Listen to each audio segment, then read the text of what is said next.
Ashley here, and looking forward to a great week. Had a lovely birthday and Mother's Day yesterday, and I hope everybody who qualified in that category did as well. And if not, just hope you had a wonderful weekend. Today, I want to talk about what I think is a bit of a trend and not necessarily a concern, but something to be aware of, and that is survivor guilt.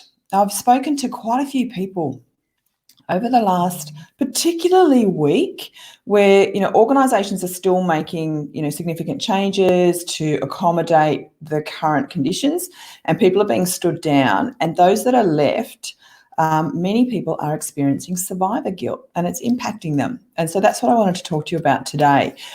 Welcome if you're live. If you're watching the recording, I'd love to hear your thoughts and comments on this sort of subject. I think it's important. I think we need to be talking about it.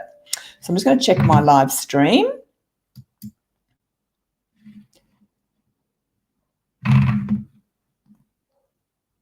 Which looks good. Okay, so thanks for joining me if you're here. And hi to Sudarshan. Okay, so survivor guilt.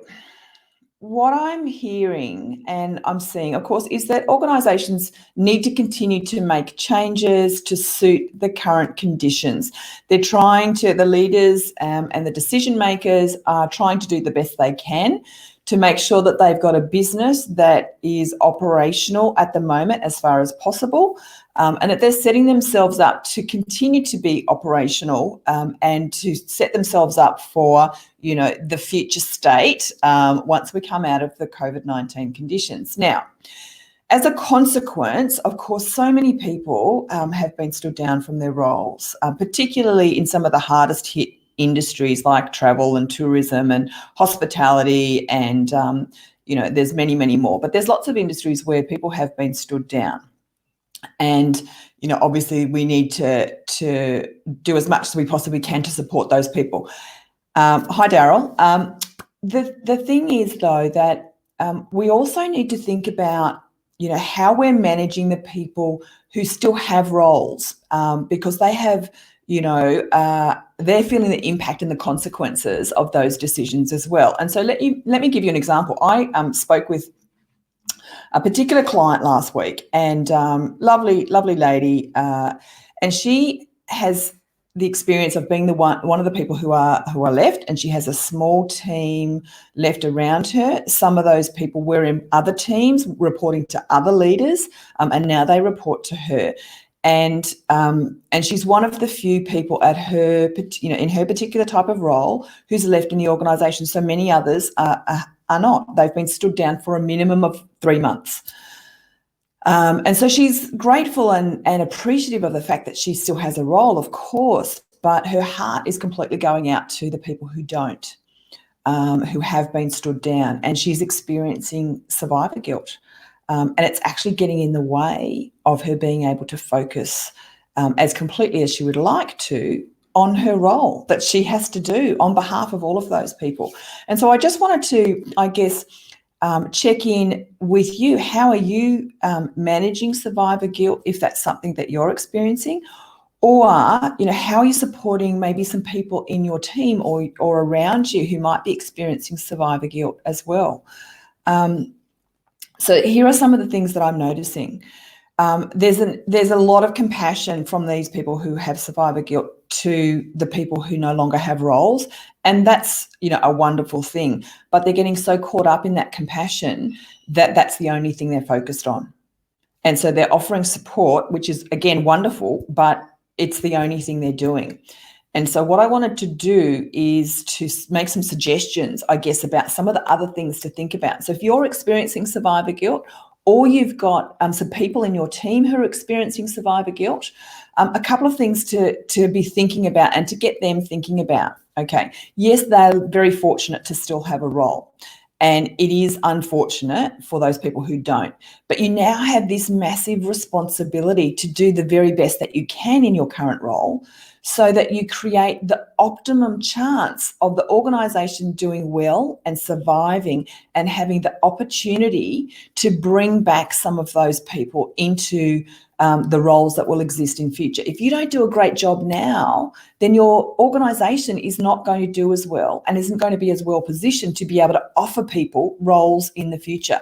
And so that's one of the really big responsibilities. So redirect some of that energy that you're maybe putting into feeling guilty about still having a role, and actually direct that energy into doing it in the best possible way that you can, because you want to create opportunities for yourself and your team and your organization and all of those people that don't have a role right now. So set yourself up for success, not just by doing your role now, but by committing to creating opportunity for those people in the future. So I think that that's the first thing.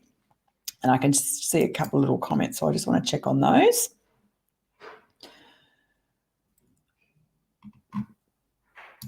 A few more hellos. So welcome everyone who's joining me on the live.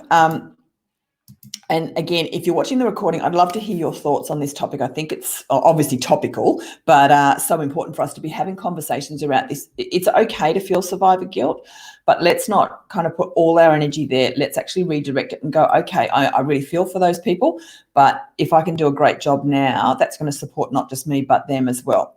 So that's the first thing. The second, I think, is also to be respectful of the decisions that have been made. I've heard a lot of conversations about where the energy is actually about debating the worthiness of the decision.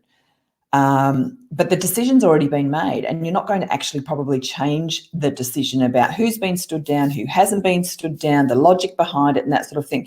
If you were involved in those decisions, you've already made your contribution. And so now it's about picking up the decision and the implications of that and running with it. If you weren't involved with the decision, then again, be respectful. Leaders are making the best decisions they can with the information that they have available, and a lot of uncertainty and a lot of unknowns, and they're doing the best they can. So be respectful of the decision, and rather than putting your energy into debating the decision, implement it. Again, do the best that you can to contribute now, to create opportunities now and in the future for yourself and for those people who currently don't have a role. You owe it to the leaders who are doing the best they can, but also to those people who don't have a role right now. You have a big responsibility to deliver as much as you possibly can. And then I think that the third thing that I would say is, yes, continue to offer support.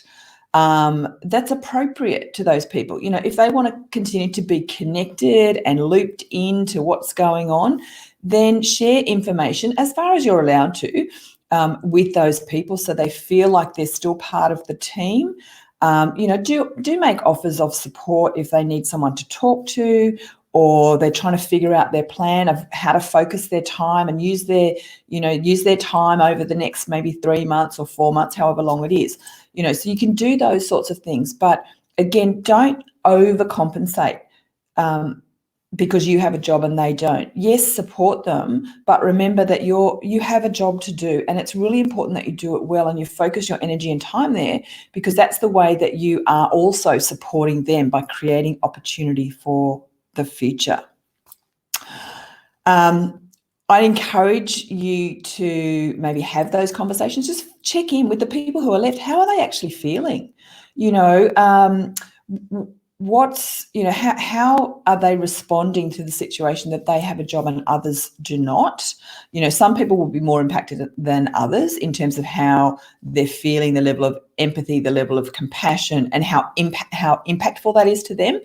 So make it okay for people to talk about how they're feeling right now, but then help them to find a focus for that energy that is productive, that is constructive, that is supporting themselves and also supporting, the potential for people to have opportunity in the future by positioning the organisation as well as you can, by making your contribution, by participating as someone who is still left in that organisation, so that there are opportunities in the future for others. So that's that's me for this morning. I just really wanted to raise that. I think it's an important conversation to be having, and I think there's lots of opportunity that can come out of it to really help people to be more focused, to understand how they have a role to play, not just on behalf of themselves, but on behalf of those people that no longer have, a role actually in the organisation. At the moment, we want to create the potential for people to be able to have roles offered in the future. And so you can do a lot towards that right now. And if you're a leader of people, recognize that they might be having some of these responses, or you may be, and make it okay to talk about that. I think that's super important. And that's back to the humanity side of things and being kind to ourselves and to each other, which has been a really big theme in my experience anyway, over the last few months. And I think that's a wonderful thing. And so I think we should keep it going, and I think we should make it okay to be having those sorts of conversations. Alrighty, let me just see if I've got any other comments. Thanks for joining me if you have been watching. Oh, and I have. So let me just check on that. Oh. Rahula, nice to see you here as well.